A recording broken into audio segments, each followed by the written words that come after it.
تركت ابوي ومرت ابوي هاي النكسة.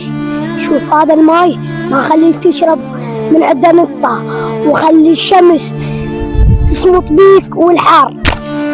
ولك انا ما لي علاقة ترى من قتلتهم، مو انا حرقتهم، هذاك الرئيس حرقهم، بس مو انا. بس لو اعرف هذا وين راح وياك لما ربطني وشرد، والله لو هسه تزن ما تفتحني الا اراويك الموت بعيونك. جبان يا ربي هذا ورع عباس. هاي شوف هاي كلها بسببك انت. انت قتلتهم وحرقتهم. عليك على خلقتك. وهذا النقص امشي.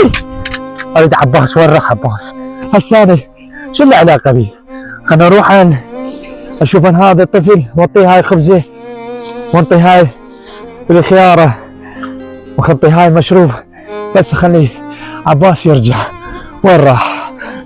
عنك بس انا قد جوعان وعطشان، بس راح اخليك تحمس بيك الشمس ولحد ما تستوي اكلك.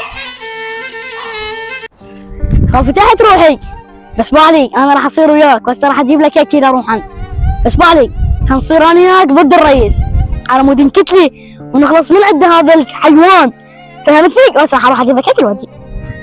هذا الامر ميدان عباس. اوقف. وين رايح؟ تعال اوقف بس. انت مجال اعطيني مجال حبيبي. وانت ولو زعلان علي وانا قتلتهم وحرقتهم، بس هالمره ما حتركك. وهذا وياكم خطف عباس اذا ما حمسح حمس واموته. بس شي واحد جايب لك مفاجاه،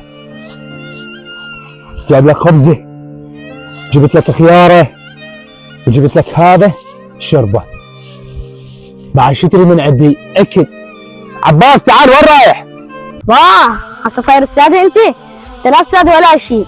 لما خليت هذا يخطفني ودوما يدق علي وتاني ما تاني خلوه تسوي انت، بس انا راح اصير ويا حميد على مود ناخذ ثارنا من عندك جراتني.